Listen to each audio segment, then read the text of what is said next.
Good afternoon and welcome back to Preserving with Penny Pinching. So this afternoon I haven't got my special pink apron on because we're working with something that gets yellow everywhere. My hands are already stained. I've stained my jersey already.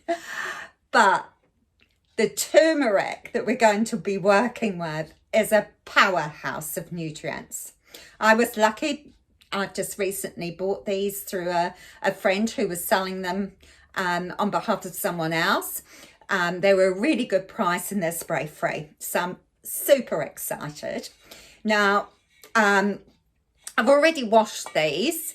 I like to wash them in non-fluoridated chlorinated water. The chlorinated water tends to break down the good bacteria on the turmeric, and it's the good bacteria that we want in order to ferment it.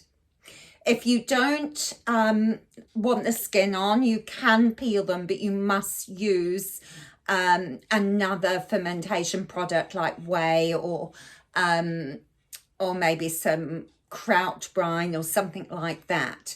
But I don't mind the earthy taste of the skin. So what we do, I'll just put my camera down and we'll have a look at the process. Basically, we're just going to make sure that sometimes they have all these little roots on. So we want to take the roots off and the ends that are damaged. And I tend to just run my knife over it just to get any little bits off that aren't so good. Yeah, like that.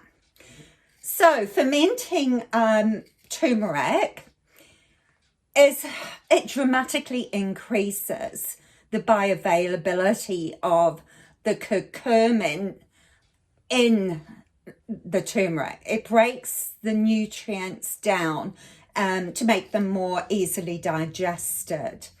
It's a wonderful spice. It contains high antioxidant levels, anti-inflammatory and anti-allergy benefits. And it also prevents the growth of pathogens. It helps the liver, and yeah, it's got a protective effect on the neurological parts of our brain. So cut it all up and we're going to put it in a container because I'm going to pulverize it. I probably won't do it all in one lot. Interestingly, the curcumin in turmeric also attenuates the neurotoxicity which is induced by too much fluoride. I'll provide a link to a PubMed research article on that because it's quite interesting.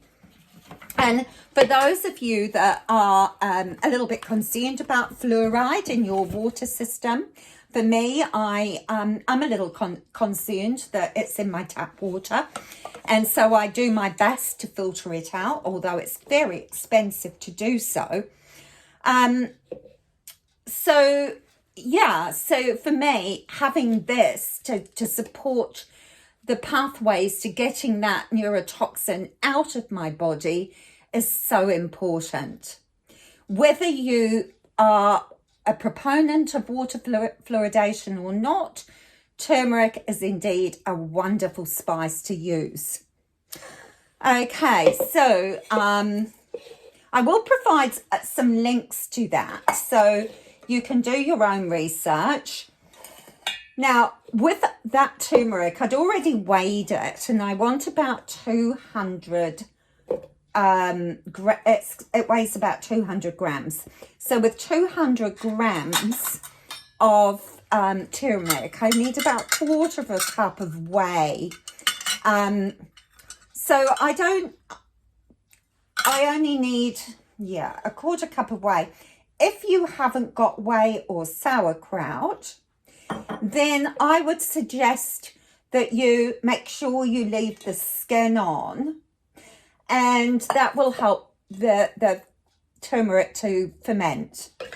So, quarter of a cup of that. We'll have to do it in little batches because I haven't got a taller one at the moment. So, quarter of a cup of whey. Now, we need to use some black pepper because the piperin in the black pepper helps the absorbability of the curcumin in the turmeric as well. So, we've got some black pepper here. Now, the best black pepper to use is freshly ground because you've got higher amounts of piperin, or however you say it. So grind it up freshly, and we need about, you don't have to be exact, we need about a quarter of a teaspoon of freshly ground. I'll actually just grind a bit more. Black pepper to 200 grams of turmeric. So we're putting the black pepper. There we go. Nice and fresh. And we need some salt. Now, when we're using salt, please do not use regular table salt, particularly if it has iodine in it, because iodine will hinder the fermentation process. So use a good quality salt. I like to use the Himalayan because it's an affordable option, and it is pretty good for us. So with this, we use about half a teaspoon to a teaspoon. I don't like to use more than half a teaspoon because I'm going to use this in my golden milk, the drink that you make with turmeric. So I just want to use that. And I'm going to whisk it all up in the blender. And then I'll come back to this in a moment because I won't expect you to listen to the terrible sound of the blender. Before you do that also, please make sure that you sterilize your jar or jars, because we don't want to introduce any bacteria, any negative bacteria. So we want only the good beneficials. So wash your hands really well and sterilize your jars. Okay, so I'm going to get on and blend this, and I'll be back in a moment. Okay, so I have blended all the turmeric up. As you can see, I'm getting yellow everywhere. It is a good idea to put an old cloth down on your bench because it does stain. Now, with this turmeric, I found that quarter of a cup was nowhere near enough to grind it in the blender. So I used more like 1 cup of whey. And because of that, I needed to increase the salt content because we're aiming for a 2% brine. So 2% brine is basically you put about 5 grams or a teaspoonful of salt to every 250 mils of fluid, whether it's water or whether it's whey. And so I've increased my salt. So I've just put in an extra half a teaspoon. So we've got a teaspoon of salt here, just to make it up to that 2% ratio. And when I've actually topped it off, I will actually just put a tiny layer of whey over the top of the turmeric. Isn't it just delightful? I love the colour. And I'm really looking forward to having this because of I haven't had any for a long time.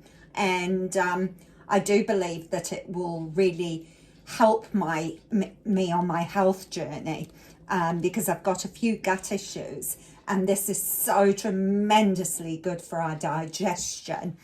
So I will fill up that other jar as well. I'll just get a cloth because we do need to wipe that down. Oh, well, I can wipe it down after we've said goodbye. So I'm just going to, as you can see, there's a good amount there. Yeah.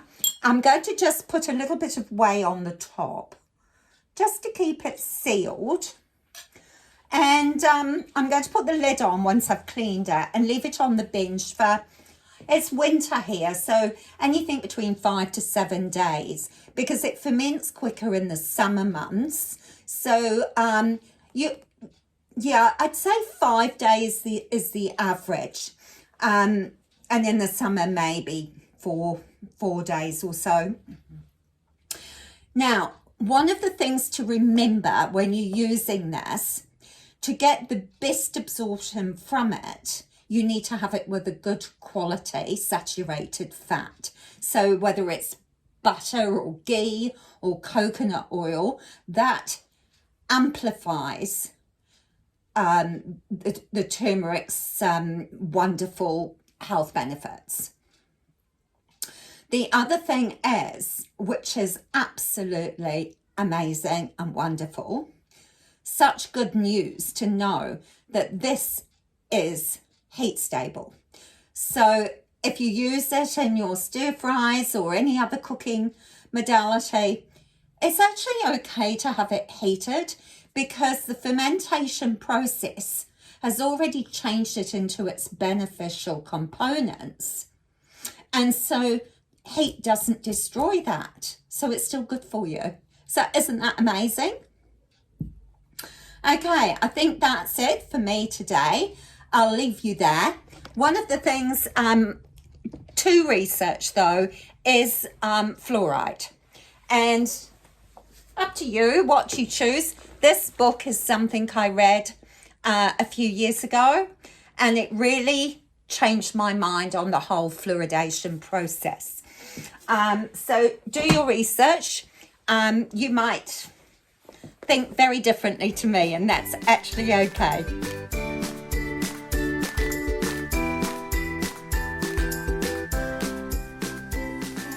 This is a Waste Not, Want Not show.